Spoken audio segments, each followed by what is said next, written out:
Welcome back to my painting, Twilight Beauty. Previously I just pulled down some lovely sky reflections with the strict instructions not to go over it too many times.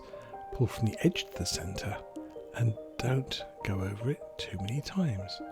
I, of course, promptly ignore my own advice, went over it, well, several times, but hey ho, no damage done. Now for some waterlines. Get your palette knife and just tap it into a thin skim of grubby white paint, nothing too bright for this. And up to my painting, and you want to be able to put your finger on the back of the knife, get a little bit of pressure on it, and go in a straight level sort of line.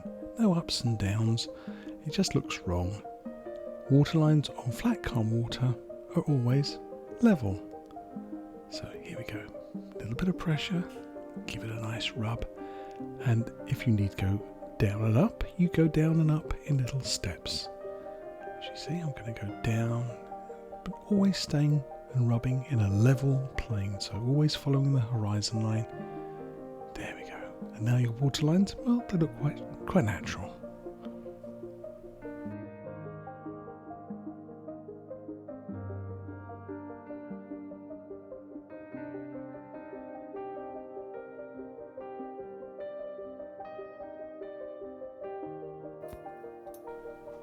Time to start those trees and bushes on the left.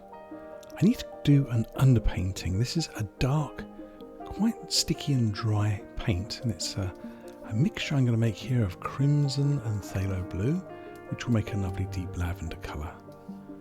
Mix this up well on the palette, and make sure you don't have any little bits of red or blue hanging around on the edge of the knife. And we're going to use this as the underpainting so that we have a lovely sticky dark textured base. Perfect. Okay. And for this I'll be putting on with, well, I'll be using the old 1-inch brush. You see I've got two on the go here. I gave them a quick wash, but this one is the slightly stiffer, more worn out one. That one's my nice soft brush. And I'm going to use this brush, particularly I'm going to hold it with the logo up, and I want to load more on that right hand side, so I'm keeping it nice and flat. Press and give it a little push. What I'm trying to do is push the paint ahead of the bristles and create a little ridge in the paint and a little ridge around the end of the brush. See, I'm sort of swinging the brush slightly more on that right hand corner. There's that little line of paint, and that's where I'll go and reload next time. Back to the painting. Now, here is the area I'm going to put the tree in, and I want to hang over like fingers. Trees are quite like hands sometimes, so and I'm going to hold the brush at an angle, tip it on that corner, and just tap. I think I'll zoom in a little bit closer so you can see this, but I'm creating a texture. There we go, a bit better view. And you see I'm just tapping, I'm not brushing, I just want this lovely zigzag pattern. So, create texture, that's the clue. If you enjoy watching my videos, consider subscribing. Give that little bell a ring, give me a thumbs up as well. It really helps support the channel. And if you'd like to buy some materials, well, you can buy me a coffee. Thank you. I tidied up my palette, and now some frosty highlights. A little titanium white, just a little hint of phthalo blue. Careful with that, it's so strong. To top up with a little bit more white, and maybe this is a little bit too bright and sparkly.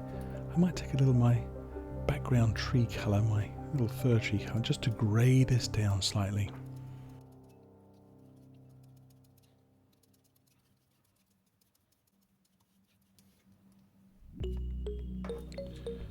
To put the highlights on, I'm going to use this nice soft 1-inch brush, and again, logo up, so you load only one face of the brush, you don't clog the bristles up, and just spread it out wide enough to take the whole of the brush, and again, you're giving it a little push. You want to try and get a little ridge of paint right on the edge of the brush. Do you see it there? Nice and thick. But the bristles underneath, they've got some paint too, but only on one face. Here we go. Logo up, you can see it there, and Again, tip it on a corner, but this time I'm going to tap very gently. Think which way the light's coming from over on the right. So all the little branches are catching a little more light on the right hand side and a little bit less on the left. Touch gently. And don't go back over it. Once you put these little speckles of frosting on your trees, if you go over them again, they get very muddy. And save the dark. My top tip for painting any good trees is to always leave a little shadow here and there. You can sneaky back in with another branch, and it's somewhere, well, maybe a bird's asleep up there and you don't want to be turning the lights on. So save a little dark. There you go. I snuck in another little branch. It's a little tree that's sort of popping in and saying hello from the side.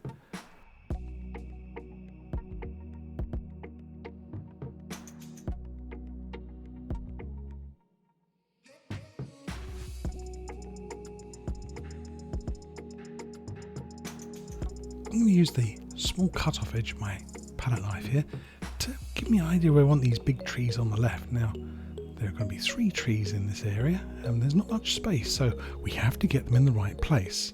And I like to use my knife to scrape out all that heavy paint so that I can make my tree trunk stick. And if I get this wrong, well, I could always tap over it again with some more highlight, so it's kind of a nice, neat way of positioning things without getting too much of a commitment to it. But I quite like that, and I want one to the left a little bit closer, so make sure you space them sort of unevenly, so you've got maybe 2 close together and then one slightly further over, and that's it. Just pick a space through there, you know, don't catch the edge of your little mask at the edge, and not too much of a lean. They kind of look like they've keeled over and they're dying if you lean them too far, and he just stops just at the base of that bush. Okay, time for an underpainting for the tree trunk. Just like the foliage, we want a good, strong, dark colour. So I grab a little bit of Van Dyke brown, a little bit of black, and mix them together very well on the palette. See, I've got a really sort of nice sort of charcoal brown colour.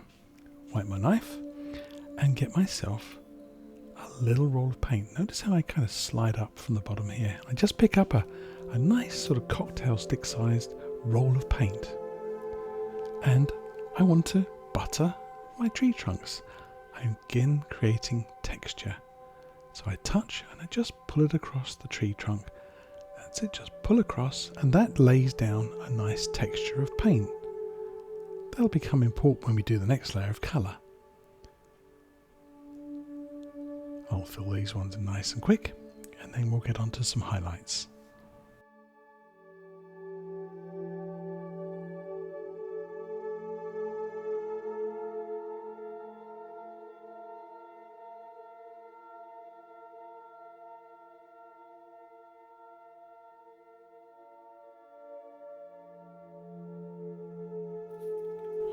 The trees on the left are aspens or silver birches, and they need a nice bright sparkly highlight, so a little bit of titanium white and I think just a hint of that lovely yellow colour here from the sun setting in the distance here. So pull it out really flat and get a small roll of paint, a little bit less than the dark colour.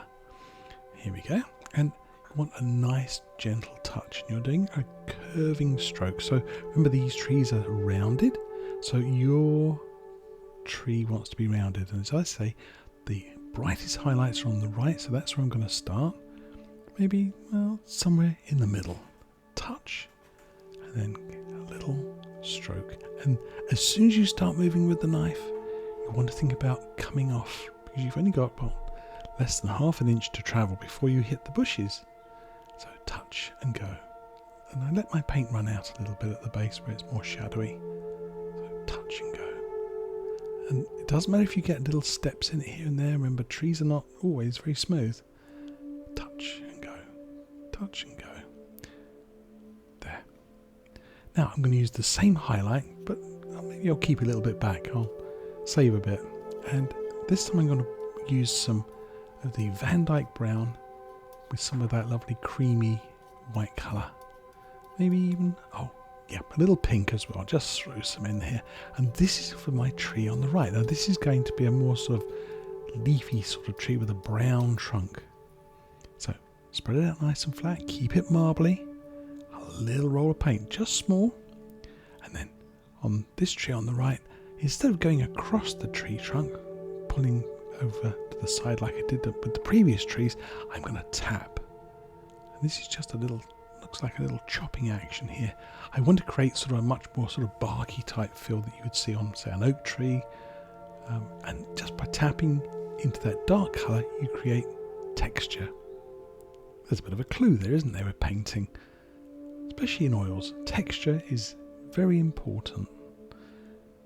Somebody once said, if the texture feels right, it probably looks right. So if your trees feel nice and sort of bumpy and rough when it's dry, then you've probably done a nice tree. Okay, add a few little highlights, brighter on the right, keep it darker on the left. Add a little sparkle here and there. I like to sneak in and just put in a real zinger. And if it gets too bright, you can always tap in some dark again. Yeah, zinger. There he goes. It catches your eye. Lovely.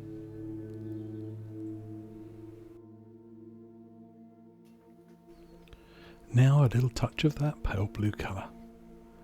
This is called referred light, and in snow scenes and bright sunny days, you often get light bouncing back from other objects. So in this case, maybe a little light bounced back off the aspen or the silver birch and just created a little bit of a glow on the back edge of these trees. It's just a nice, neat little touch again, and it doesn't have to be too bright. Time for some branches. A little drop of odorless thinners, and I'm going to go into my Dyke brown with a liner brush, darken up a little bit, take a little bit of black into it too. And you want to make this paint very thin and inky, but not too watery. It's got to have a little bit of colour in it, and remember, if you put too little colour into it, it just looks wishy-washy. So here we go, and hold that brush right down at the other end of the handle. You're painting with your fingertips, not with moving your whole arm. And I paint with the very tip of the brush. Think of your liner brush more like a pen, so you're painting with the nib rather than the side of the bristles. And it's sort of, the bristles act like a little reservoir, so as you paint, the paint in the brush sort of streams down to the tip of the bristles. So there we go. Just touch, and if you got a little bit of a shake or a bit of a wiggle, that helps too. Branches further up the tree tend to be more upward facing and downward facing towards the base here. So angle your branches accordingly, up towards the top, down at the base. And I like to go along each branch that I create and add a side shoot. I'll add some more branches to the birches as well.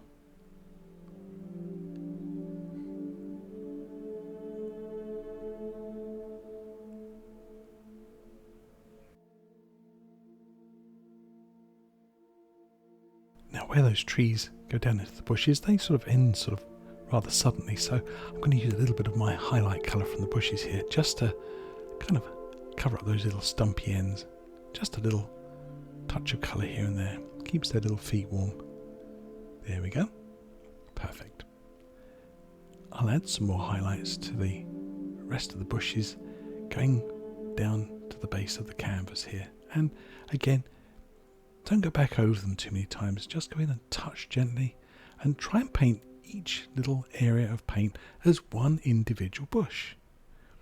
If you kind of paint them all in one big mass, it looks more like a hedge, and it can get very muddy again. And of course, you remember, save some dark.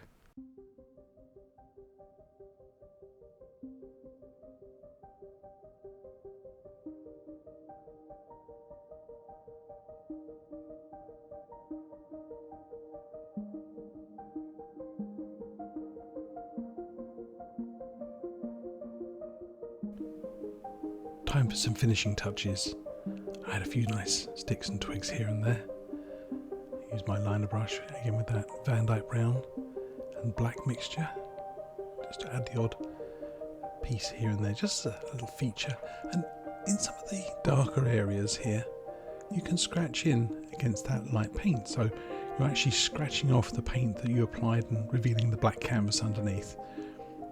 I'll add a few little touches of snowy highlights to these fir trees. They look a little bit dark and a bit uninteresting, so just a touch here and there. Time for the big reveal. I always have on hand a nice piece of paper towel and a baby wipe, because from experience you might get yourself in a bit of a pickle. So yeah, have those and grab the corner, and off comes the mask.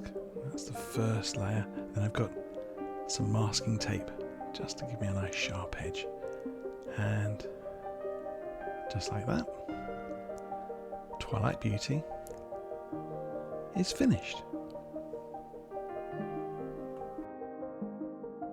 I'll just add my signature and we'll call it done.